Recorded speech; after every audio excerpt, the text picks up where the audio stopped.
பூக்களால் அலங்கரிக்கப்பட்டு தெய்வ கலாட்சியமாக ஊஞ்சலில் ஆடிக்கொண்டிருந்த அம்பாளை கண்ணெடுக்காது பார்த்த விஐபி. 9 ஆண்டுகளுக்கு பிறகு நடந்த கும்பாபிஷேகத்துல இப்படி ஒரு பிரம்மாண்டமா?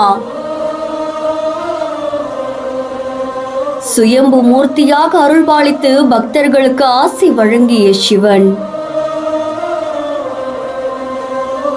மயிலாடுதுறை மாவட்டம் திருவெங்காட்டுல இருக்கக்கூடிய இந்த சமய அறநிலையத்துறைக்கு சொந்தமான சமேத ஸ்வேதாரண்யேஸ்வரர் திருக்கோவில் அமைஞ்சிருக்கு. காசிக்கு இணையான 6 ஸ்தலங்கள்ல முதன்மையான ஸ்தலம் அப்படின்னு சொல்லப்படுது. இதை தொடர்ந்து இங்க சிவன் சுயம்பு மூர்த்தியா அருள் பாலிக்கிறாங்களாமா.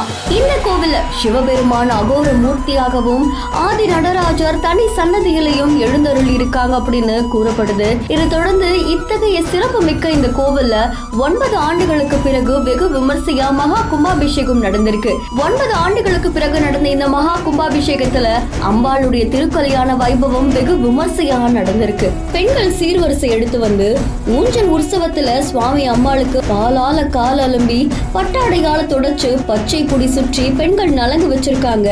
அண்ட் இந்த நிகழ்ச்சியில தமிழக முதலமைச்சர் மு.க. ஸ்டாலின் அவர்களுடைய மனைவியான துர்கா ஸ்டாலின் அவர்களும் தன்னுடைய உறவினர்களோடு கலந்துகிட்டு திருக்கல்யாண வைபவத்துல மனமுருகி பிரார்த்தனை செய்து வழிபட்டிருக்காங்க. இந்த காட்சிகள் சமூக வலைதளங்கள்ல வைரலா பரவிட்டு இருக்கு. செய்தி தொடர்பான உங்களுடைய கருத்துக்களை கமெண்ட்ல சொல்லுங்க. மேலும் செய்திகளுக்கு ஃபாலோ பண்ணிக்கோங்க.